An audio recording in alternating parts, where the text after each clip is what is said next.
Donc Robert Badinter, bonjour. Vous avez été ministre de la Justice au moment, enfin vous avez même initié la suppression de la peine de mort en France. Est-ce que vous pouvez nous parler un peu plus de l'universalité désormais de cette suppression Oui, là, il faut bien mesurer que l'abolition, c'est un principe universel. L'abolition, c'est l'interdiction faite à la justice de tuer.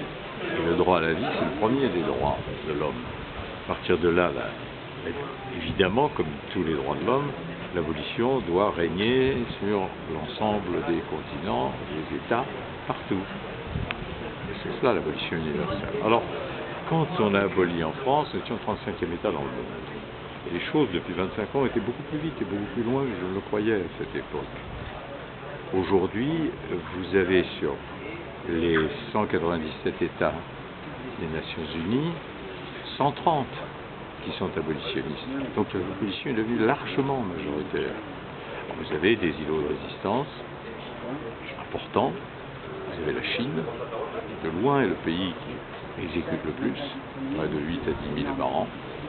Vous avez ensuite les États islamistes qui, au nom de leur interprétation, qui n'est pas nécessairement celle, heureusement, de tous les pays musulmans, pratiquent largement la peine de mort, et notamment contre les femmes. Et parmi ces pays, le premier, c'est l'Iran. Et puis, vous avez ensuite les États-Unis. On peut s'étonner de voir vieille démocratie et république ainsi dans ce sinistre voisinage. Le cas des États-Unis est essentiel, pas complexe, essentiel. Essentiel parce que comme c'est la première puissance du monde, un modèle culturel dominant, les partisans de la peine de mort disaient oui, c'est vrai, les démocraties, mais regardez les États-Unis, eux, ils continuent à pratiquer, même si les démocraties occidentales, unanimes aujourd'hui, ont renoncé à la peine de mort. Donc, il est absolument nécessaire que le combat pour l'abolition se poursuive et l'emporte aux États-Unis. Alors, à cet égard, je rappelle, vous avez aux États-Unis une très grande différence. Tous les États ne sont pas, à l'intérieur des États-Unis, partisans ni pratiquant la peine de mort. Vous avez 12 États qui n'ont jamais voulu accepter de pratiquer la peine de mort, et dans ces 12 États, la criminalité est infiniment moins grande que dans les pays qui ont largement cours.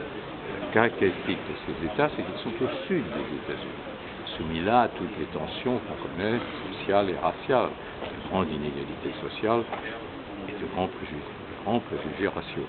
Et il suffit de regarder les quartiers des condamnés à mort de prison américaine pour voir que la majorité très forte est celle d'hispanos, et surtout des Noirs. Alors, comment ne pas s'interroger ici sur l'égalité devant la justice face à une justice qui tue? Je ne suis pas pessimiste quand même, parce que la caractéristique des Américains, c'est une de leurs caractéristiques, c'est qu'ils ont une grande confiance dans leur justice. Pour eux, la justice a une mission non seulement punitive, mais aussi éthique. Et ils ont une grande foi pensant que leur justice est la meilleure du monde. Or, on ne peut pas avoir une justice qui soit la meilleure du monde, dans laquelle vous avez ces inégalités financières, ces préjugés raciaux, et pour finir, ce nombre considérable d'erreurs judiciaires, car le pire crime qui soit pour une justice, tuer des innocents. Donc, je suis convaincu que la prise de conscience se fera, on a des indices nombreux, et que d'ici un certain nombre d'années, peut-être plus, moins qu'on ne le croit, eh bien, nous verrons les États-Unis abolir, et ce sera un pas, encore une fois, essentiel, parce qu'à partir de là, toutes les grandes démocraties qui auront enfin aboli la peine de mort, exemple pour tous les autres. Voilà. Très bien.